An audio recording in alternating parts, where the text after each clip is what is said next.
یہ ہمارے ایک اور بزرگ ہیں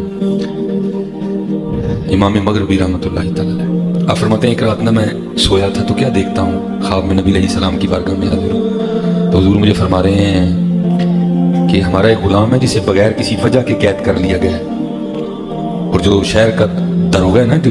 جیلر ہے، وہ تیرا مرید ہے، جا جا کے اس کی سفارش کرا اور اس کو رہا کروا۔ یہ بات یاد رکھنا، یہ بات تجھے میں اپنی طرف سے نہیں کہہ رہا، یہ بات مجھے کہنے کا حکم اللہ جل شانہ نے دیا۔ حضرت مغربی رحمۃ اللہ تعالی فرماتے جب آنکھ کھلی نا تمہارے شوق کے، بھائی کیا ہوگا، اللہ جل شانہ اپنے محبوب کو حکم دے رہے ہیں، محبوب خواب میں مجھے کہہ رہے ہیں کیا ہوگا، وہ کیا اس کی پرواز ہوگی، کیا اس کا مقام ہوگا۔ آپ فرماتے ہیں ہمارے شوق کے، نہ میں نے سر پہ امامہ باندھا، نہ میں نے پاؤں میں جوتی پہنی۔ آپ فرماتے ہیں میں اسی طرح گیا، ظاہر وہ حضرت کا مرید تھا، اس کی تو عید ہو گئی، مرشدہ دیدار ہے باہو میں لاکھ کروڑا حجاں ہوں، اس کی تو عید ہو گئی، اور کردہ حضور کس طرح تشریف لائے۔ آپ فرماتے ہیں میں نے کہا کسی شخص کو گرفتار کیا ہے، جی حضرت آج ایک بندہ پکڑ کے لائے ہیں، تو کیا معاملہ بنا ہے، حضور سے پوچھا ہے، بولتا نہیں، بس آگے سے یہی کہتا پہ آندھے ہی ہونے نے چھڑانا نہیں بولتا نہیں کچھ، کہتا پہ آندھے ہی ہونے۔ آپ فرماتے ہیں میں نے کہا پھر میں آ گیا، چھاڑ دو، اس کو رہا کر دیا۔ بھائی ہونا تو یہ چاہیے نا، وہ باہر آ کے پوچھتا بھائی کیوں چھوڑا، اس کو بتایا جاتا بھائی امام مغربی نے تیری سفارش کی ہے، وہ حضرت کا شکریہ تھا۔ بھائی اصول تو یہی ہے، اچھے اخلاق کی نشاندہی تو اسی طرح ہوتی ہے، لیکن آپ فرماتے ہیں کمال بے نیازی تھی۔ آپ فرماتے ہیں شکریہ ادا کرنا تو بڑی دور کی بات، اس نے کلام بھی نہیں کیا مجھ سے، اور جو شہر سے باہر جانے کا راستہ تھا چل پڑا۔ آپ فرماتے ہیں مجھ پہ بھی شوق کا غلبہ تھا، میں بھی پیچھے پیچھے چل پڑا۔ آپ فرماتے ہیں جب کافی باہر نکل گیا نا، کافی باہر، ٹھیک ہے، تو کہتے ہیں میں نے اس کو روکا، وہ رک گیا۔ آپ فرماتے میں نے پوچھا کیا تم مجھے جانتے ہو، اس نے کہا نہیں۔ آپ فرماتے میں نے اپنا تعارف کرایا، میں امام ابو مسلم مغربی ہوں۔ کہتے جی اللہ کا شکر ہے، حضرت کا بڑا نام سنا تھا، زیارت بھی ہوگی۔ آپ فرماتے میں نے اس کو آفر دی، میں نے کہا بات یہ ہے زندگی میں 100 مشکل وقت آتے ہیں، پھر کبھی کوکھا وقت آئے نا تو تم میرے پاس آنا، میں تیری مشکل آسان کروں گا۔ فرماتے ہیں غیرت کی وجہ سے چہرہ خوش سرخ ہو گیا، مجھے کہتا ہے حضرت آپ کیا کہہ رہے ہیں، تو کہتے ہیں میں نے کہا کہ میں نے غلط بات کی ہے، میں نے تو یہی کہا پھر کبھی کو مشکل ہو نا تو میرے پاس آنا، میں تیری مشکل آسان کر دوں گا۔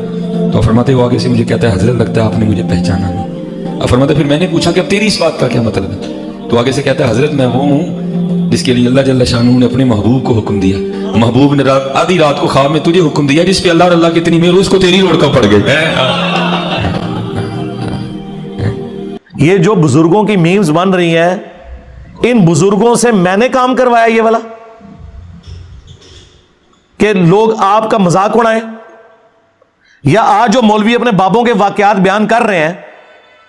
یہ میں نے ان کو کہا ہے گن پوائنٹ کے اوپر تلوار کے زور پہ کہ تم جو ہے نا اس طرح کی کہانیاں بیان کرو تاکہ انجینئر صاحب تمہارے خلاف کلپ بناوڑ۔ میں نے کہا ہے،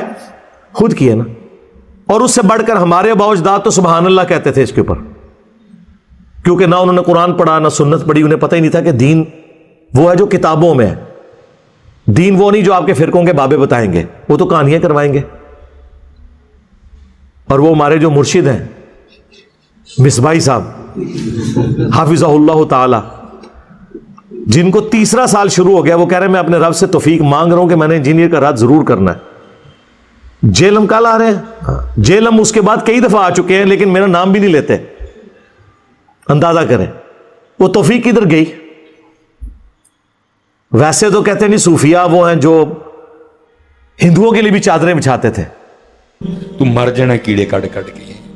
کیڑے والی سرکار، تو مر جانا کیڑے کٹ کٹ کے، تو مر جانا ہے، تیرے جیسے کئی مر گئے، تیرے جیسے کئی مر گئے، تو سڑ، تو مر، تو اپنے کمرے میں مر جانا بیٹھ گئے کیڑے کٹ کٹ کے، تو مر جانا اپنے کمرے چ بیٹھے کیڑے کٹ کٹ کے، مر جانا جس نے کیڑے نکال۔ اور جب میری باری آئی ہے اسی صوفی کو دیکھیں، تو سڑ، تو مر، اس نے مر جانا ہے نہیں اپنے کمرے میں، یار میں نے مر جانا ہے، تو نے زندہ رہنا ہے، تیرے سارے بزرگ زندہ رہے، ان کے جو نام زندہ تھے وہ بھی میرے ہاتھوں میری ویڈیوز کی برکت سے مر گئے، تو شاہی کوئی نہیں ہے۔ میں نے کب کہا کہ میں نے ہمیشہ زندہ رہنا ہے، لیکن یہ میں دعویٰ کرتا ہوں کہ الحمدللہ جو میں نے لوگوں کو تمہارے بزرگوں سے توڑ کے اس شخص سے جوڑا ہے جس کی قبر مدینے میں ہے صلی اللہ علیہ وآلہ وسلم، یہ چیز اب ختم نہیں ہونی، یہ ذہن میں رکھیے گا۔ ہاں، ڈاکٹر اسرار صاحب دنیا سے چلے گئے، ویڈیوز میں زندہ ہیں، مولانا اسحاق صاحب دنیا سے چلے گئے، ویڈیوز میں زندہ ہیں، اور انجینئر صاحب کی ویڈیوز تو آپ چھوڑ دیں،